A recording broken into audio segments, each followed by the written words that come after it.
When my husband John and I found ourselves in a position to give, we began donating dollars in different amounts to a wide variety of causes, probably standard operating procedure for most new philanthropists. We felt it was important to give back, as we had been so fortunate. But that motive, the obligation to give back, changed dramatically with one phone call many years ago.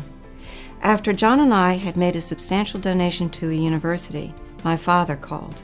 He was absolutely shocked, and I must say even a bit angry that we would ever do such a thing, and he wanted to know what in the world we were thinking.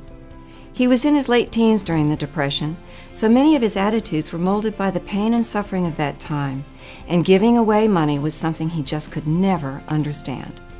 I realized that he was looking for an answer that would make sense to him, something he could be comfortable with. I had that answer, and I told him that what John and I did, we learned from him. I had watched my father, who was a general surgeon, give of himself to others all my life. He saw patients who had no insurance in our home. He gave free care to families of adopted children.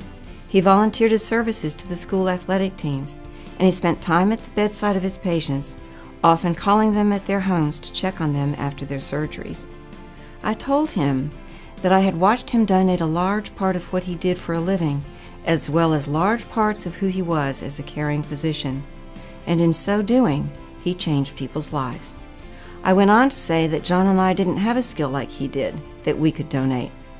All we had was the money we had earned, and that was our way of doing what my father had always done. It was a liberating conversation for both of us. I could feel and smile through the phone and actually sense the weight of that little bit of anger disappear.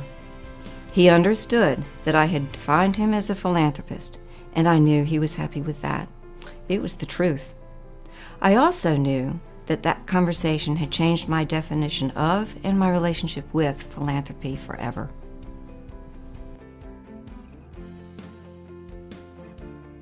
Philanthropy has long been defined in popular terms as an obligation to give back. I think it's unfortunate because it attaches a negative context and diminishes the altruistic intention of the giving. According to the Oxford Dictionary, the definition of philanthropy begins with the most beautiful phrase, affection for mankind. Philanthropy has also come to be viewed as an activity only the wealthy can participate in, and as such, has shut many people out by making them feel less a part of the solution. I wish that more attention was put on the inequities a donation is meant to address than on the donation itself. So that one phone conversation helped me redefine what we and you and so many others like my father do. Philanthropy is about sharing, whether it is your wealth, your knowledge, your skills, your insights, your experience, your time, or something as simple as your smile. Anyone and everyone can be a philanthropist.